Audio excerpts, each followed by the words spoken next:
We didn't know how this political world worked. People often ask me, how did you end up with a malpractice attorney as your lawyer? It was because my dad was a doctor and we didn't know whom we could trust. This was Republicans and Democrats, and neither wanted me. It was a terrifying time. I'm Joanna Coles. This is the Daily Beast podcast. Today we're taking a slight break from full-on politics. We're kind of politics adjacent because we're talking to Monica Lewinsky, who you will remember burst onto our global consciousness in 1998 after her relationship with President Clinton was revealed to the world. She's now become an executive producer. She told her own story, and if you haven't watched it, Impeachment is such a good television series. She made it with Ryan Murphy, and it really shines a light on the horrors that she went through as a young 24-year-old managing the global media. But she's now produced a new story, The Twisted Tale of Amanda Knox, with Amanda Knox, who you will probably remember is the American college student who got falsely accused and wrongly imprisoned for murdering her college roommate. I found the story fascinating. It's on Hulu. It launches this week. And I couldn't wait to talk to Monica about what it was like when she and Amanda Knox met and shared their frankly incredible and almost unique stories of being young, vulnerable women at the center of a global media firestorm where it felt like they were animals being feasted on by the media. So let's get into it.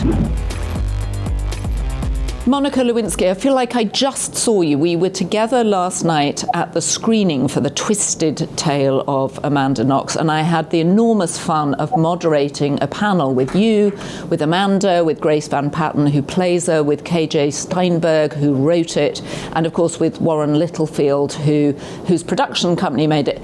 How did this project, which I found I couldn't stop watching, and the first episode was so tense, I was almost in the fetal position, and I knew what happened. Like, this is a story that we know how it ends, but what made you want to do the project? Well, I think exactly in a way what you're talking about, Joanna, is that it's one of those stories that we think we know, but we really don't when we start to see the context. And I find that incredibly fascinating in today's times. That coupled with the fact that we've started to look back at a bunch of young women's stories that played out in the world stage decades ago and revisiting them through a modern lens. So I think that kind of interest was there. And then I had met Amanda in 2017. We were both speaking the same conference. It was her first talk. I gave her a cup of tea like we have here together today. We both have our teas, virtual tea. Exactly. We're not going to spill it though, okay? So you meet Amanda Knox in 2017. Right. And I, met someone who, there's so few women who have found themselves in, even though my situation was so different from Amanda's, I don't know what it's like to be wrongfully convicted and spend 4 years improperly imprisoned. And, but we both were thrust onto the world stage without choosing it at very young ages. Amanda was 20, I was 24, and had been completely dissected, torn apart, put back together as versions of ourselves that we didn't recognize. And at the time, I saw, Amanda's ordeal didn't actually really finish for her until 2015. That's when she was exonerated. And so I saw a kind of pain in her that I recognized I had felt myself. And I was only a few years into this process of trying to reclaim my own narrative. And so that was sort of when we met in 2017 and stayed in touch here and there. And I came across this interview she had done for the New York Times in 2021. And I could just see from what I was reading, she had blossomed. Mm-hmm. She had started to find herself again. And she was talking about wanting to make a film of her first memoir. So I had a first look deal with 20th Television at the time. And I thought, okay, not a film, but what about a limited series? went to my executive, who was savvy enough to go to all the right people, including our mutual friend, the amazing Carrie Burke, president of 20th Television. And Carrie, having young daughters, was on board with this from moment one.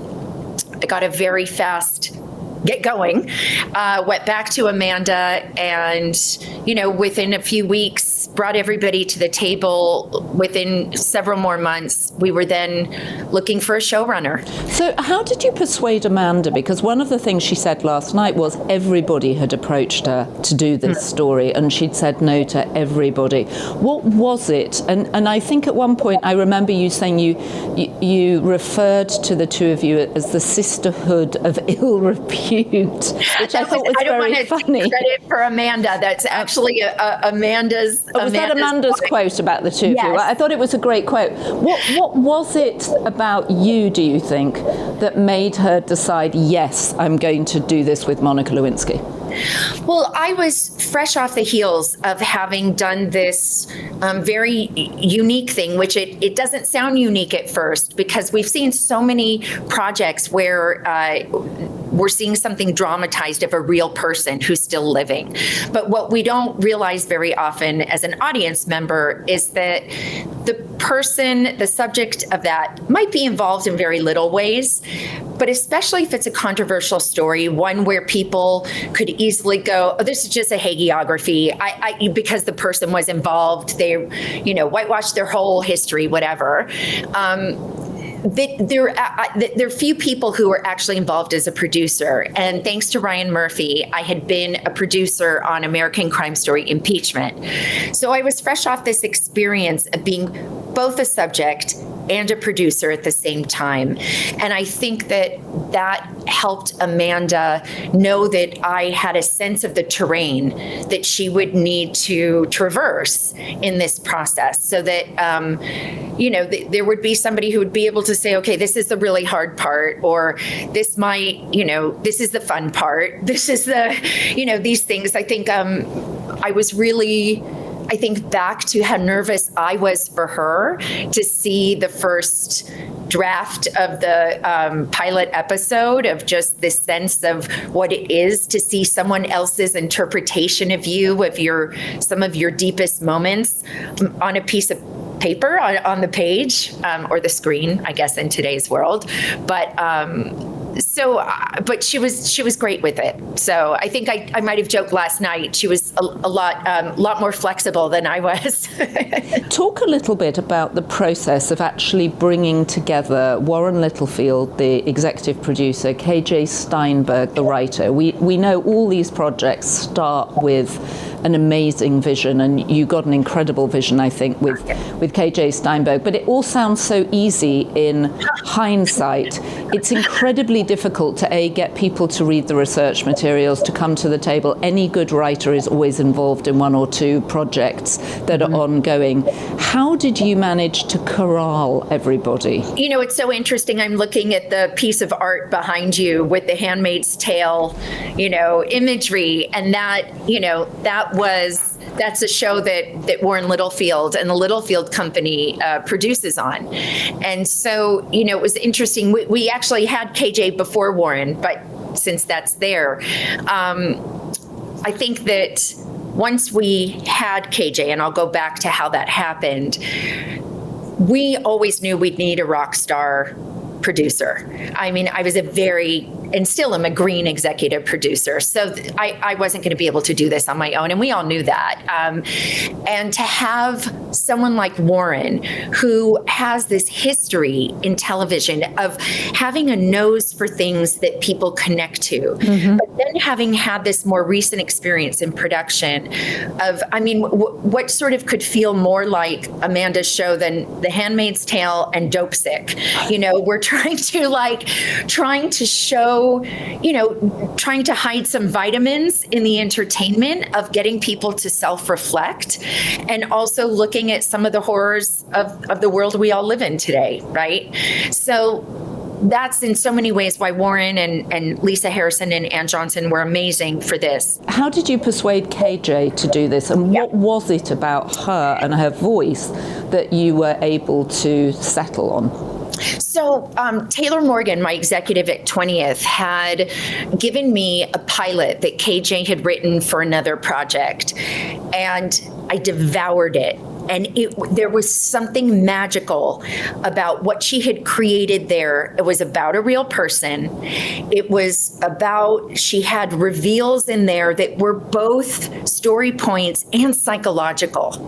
And that she had drawn these complex characters that had qualities that we might normally not like in someone. And that you're just sort of drawn to them in that way. So I then had lunch with KJ. This is a woman who wears her heart on her sleeve. Mm-hmm. She had not only, read Amanda's memoir, she'd watched the documentary, she'd listened to numerous interviews Amanda had done. She started looking at the trial transcripts, the few that had been translated, and she came to this meeting both understanding Amanda as a person and her uniqueness and having a vision that was breaking the mold on true crime and biopic. And also, I think she had an innate sense of what's a vision for this show that will also appeal to Amanda and feel like Amanda, And so in that way, it was really, we cried 3 times in that meeting. Wow. Amanda, KJ, myself, Chris Robinson, who's Amanda's partner in life and partner in their production company. We all teared up, and it was really magical. Like it was, it took Amanda about 5 seconds after to say yes. Also, too, something that I found fascinating was that films are a director's medium and television are a writer's medium, and so that is a different orientation, right? Yep. We were living this with Amanda and Chris when they went back to Italy to meet with her prosecutor. So this 2022 story that bookends the series, we were, biting our nails, waiting to hear, did she get in okay? Was she, just like, how did it all go? And I think that there was so much of that felt sense that people will get in the series coming from us having been in that moment. Obviously, we weren't there in Italy, but we were there hearing Amanda's reactions on Zoom and, the worry and all those things there. So, and it starts with that. For those who haven't yet seen the series, it starts with an incredibly tense moment of, and this is a bit of a spoiler alert, but not really because it's literally the first scene, is Amanda being smuggled back into Italy to confront her prosecutor. Mm-hmm. And her mother, played brilliantly by the wonderful Sharon Horgan, is terrified that it's all a setup. And I was on the edge of my chair. And incredible writing and acting also, because we know the end of the story. We know that Amanda is living in the US and she's back here, but you still managed to create that incredible tension. How did you select Grace Van Patten, who is almost a dead ringer for her, and yet not at all? When you see them next to each other, you think they're completely different, and yet she morphs into Amanda Knox on the screen. Mm-hmm. It was, we had, I think with Grace, what was incredible for me was I actually didn't know her work. I didn't realize I knew I had seen her in certain things that I'd already seen. And Carmen Cuba cast the show with us alongside some Italian casting directors that she works with. And we were so lucky to have Carmen. And Carmen really helped some of us who weren't as familiar with Grace's work see what she was seeing. So she was on 9 Perfect Strangers, Tell Me Lies. Yes. I mean, she has held her own as a young actor. She's held her own in scenes with Nicole Kidman, with Adam Sandler, with Michael Sheen. I mean, she is incredible. And, everybody at Hulu has had such extraordinary experiences with her on Tell Me Lies. So it was, I think once we met Grace and you see that she brings both like an innocence and a complexity to moments. And that's something that's innate to Grace, but it's also something she needed to bring to the screen with Amanda. And she just was, you've seen the series, so you know she's in almost every scene. She learned Italian for this, and because we weren't able to shoot sequentially, it meant that one scene she was barely knew Italian, and the next scene she might have to be fluent in Italian. I mean, what she carried in this on screen was amazing. And she also, I had the privilege of seeing her on set in Italy, and you could just see there was a light about her that was so needed, because this is a dark, heavy project. We're telling this story inspired by Amanda's experiences, but it starts with the tragic death of a young woman. Let me ask you then about something which emerged very much as the theme that was important to both you and to Amanda, which is this media obsession with young women, and particularly young women who get into trouble. You went through it, Amanda went through it. We were mentioning also the case of Louise Woodward that had happened in 97, a young British nanny. It was a story I remembered well because I'd covered it, but this sense in which the media become rapacious about trying to everything, and young men do not get the same attention. No. What was, I'm assuming that you and Amanda bonded over having been the subject of that, and also your line about this is a story we think we know because it was in the headlines forever, and yet I remember it as a story, but I never paid attention to the detail. Yeah. But I do remember people saying things like, "Oh, she's obviously guilty. It's completely, her name was Foxy Knoxy. She's so guilty." And in fact, people feel entitled to proclaim on a story about which they know absolutely nothing. Yeah. Can you talk a little bit about A, what it's like being the subject of that, but B, how you and Amanda talked about it, because it very much becomes part of the show too. Right. It is. KJ built the spine of this series to be the anatomy of bias, to help reflect to all of us what are all the different things that we bring to a moment that shape our beliefs, that shape our perceptions, to shape what we say and think and click on and all the other things. And the anatomy of a bias, it's such a good line. Yeah. It is very powerful. And I think one of the ways that one thing we could probably all agree on today is that a lot of our views are shaped by the media. So this idea of being feasted on as red meat. And I remember, in fact, my first lawyer at the time, Bill Ginsburg, used to say, "We have to feed the bear. You have to feed the bear." And what did he mean by that? That you were supposed to go out and give press conferences, or what did he mean? It meant that the press was always going to need to do their job. And so they're either going to find something or make something up. I don't want to say make something up, but make something up. So it's hard. I don't want to lump everybody together. You're a journalist, you've done incredible work. Friends of mine are journalists who have an enormous amount of integrity and whose work have helped shape the better things that have happened in the last decade in our world. So I don't want to be shitting on everybody. But I think what can happen is, or at least what my experience was at the time, I was 24. I had a lot of insecurity. I had always had insecurities. And I also, in a sort of contradiction, had always had a bright light to me. But my insecurities, I laugh about it with my friends now. When I was in college, I was someone who would always reintroduce myself because I thought, well, I'm just not the girl that someone's going to remember having met me and remember my name. So, be careful what you wish for, people remembering your name.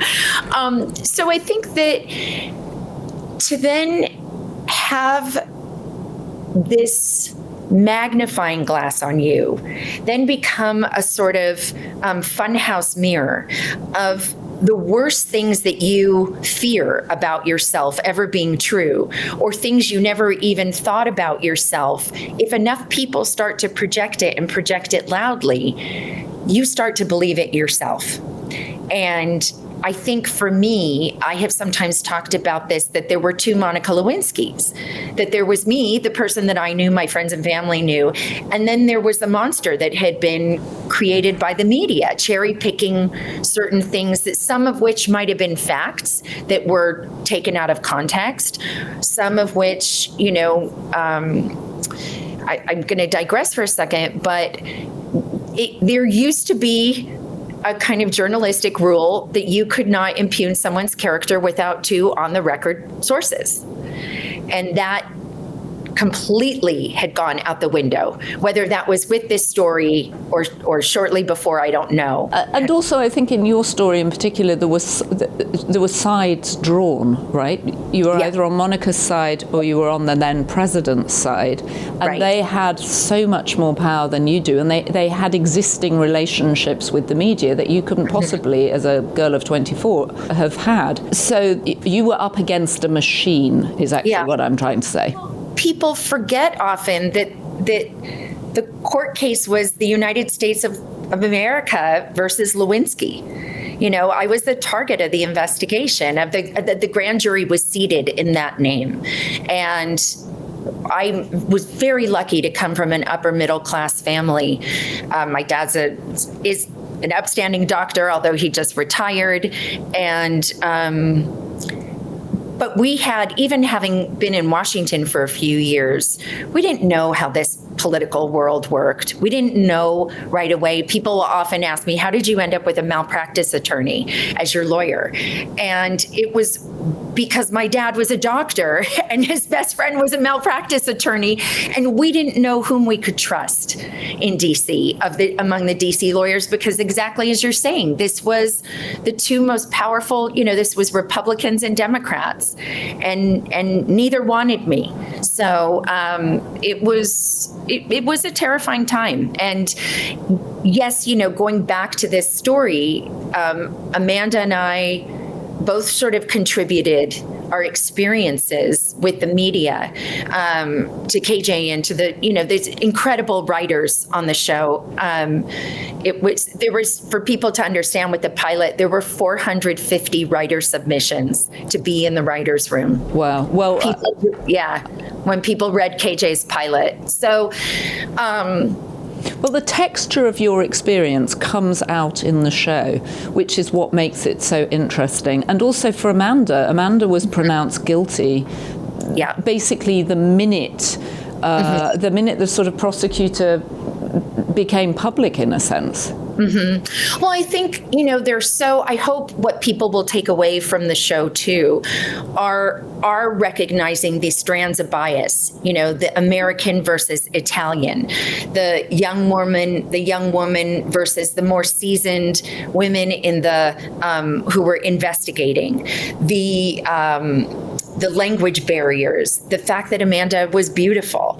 That was something, that there's a line in the show that much later in the season where it was sort of, I don't remember it exactly, but the concept was like, if Amanda had gained weight in prison, the story wouldn't be interesting anymore. So interesting. And the obsession with the fact that she was called Foxy Knoxy, that she was very pretty, that she had an Italian boyfriend. In the first episode, one of the roommates says, Meredith, the girl that got murdered, had a problem with Amanda because Amanda was always bringing guys back. Yeah. And the sort of the anatomy of bias, as you say, very good phrase, just settles in, and you see how the miscarriage of justice unfolds.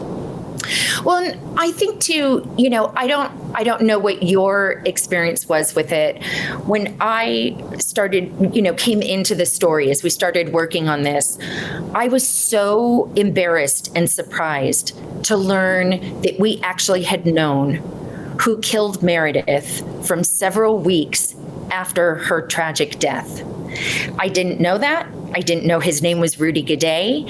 And I think what, is an underpinning of this series is also asking that question of why? Why did we not know the name Rudy Gaudet, but we all remember Foxy Knoxy? What was interesting for me, and I think that parallel in impeachment, we were talking about this in the hallway last night, episode 6 was all about my interrogation that happened several days before the rest of the world learned about this legal nightmare that was happening. And that had become known to people. It had been written about that I had been sequestered in a hotel room in the Ritz-Carlton within the first month, if not 6 weeks of the investigation. But no one remembered that because that didn't fit a narrative of how people wanted to see me.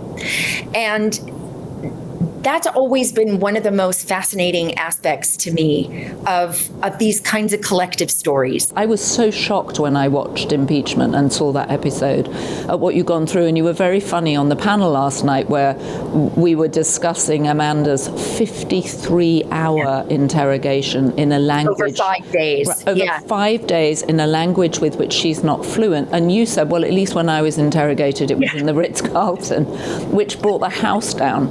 So it's good that you maintained a sense of humor about it. Oh, I think, you were asking us about the kind of cohesiveness of the group last night and how did we bond? And I think it was through gallows humor that we had all had these different kind of experiences. And my family and I would not have survived without gallows humor. I mean, it is just the unimaginable that is so far outside what one ever expects to be happening in your life. And these are all stories that seem to happen to young women too. In the first episode, there's an extraordinary incident that KJ writes in where Grace or Amanda is crossing an Italian square in Perugia where she was living at the time, and a motorbike nips past her and almost knocks her over. Yeah. And you get this sense of this young, beautiful woman, so vulnerable, as we all are. Every day we venture out. I mean, I think about e-bikes and delivery guys in New York. You walk out onto the street and there's always one coming towards you. But how vulnerable we all are. And in particular, young women going to live abroad who don't speak the language and who get caught up in a system, and frankly, a corrupt system of justice in Italy, and really, get caught in a nightmarish spiral. Her whole story is completely out of Kafka. It is. And I mean, it's something I've been really grateful to see in our society, that we've started to re-examine some of these stories. And it's the kind of storytelling I'm really interested in doing too.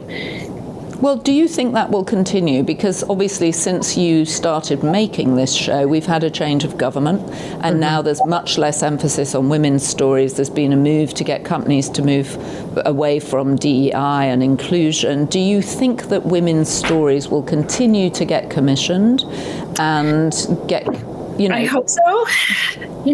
I hope so. I don't know. I want to really sort of point out too that Disney and Hulu and 20th Television were really brave in making this story. So in sticking by it, something else that was important to Amanda and myself was that this show not just end in the courtroom, where normally we see these kinds of stories. The moment has happened, and now we're just going to go home.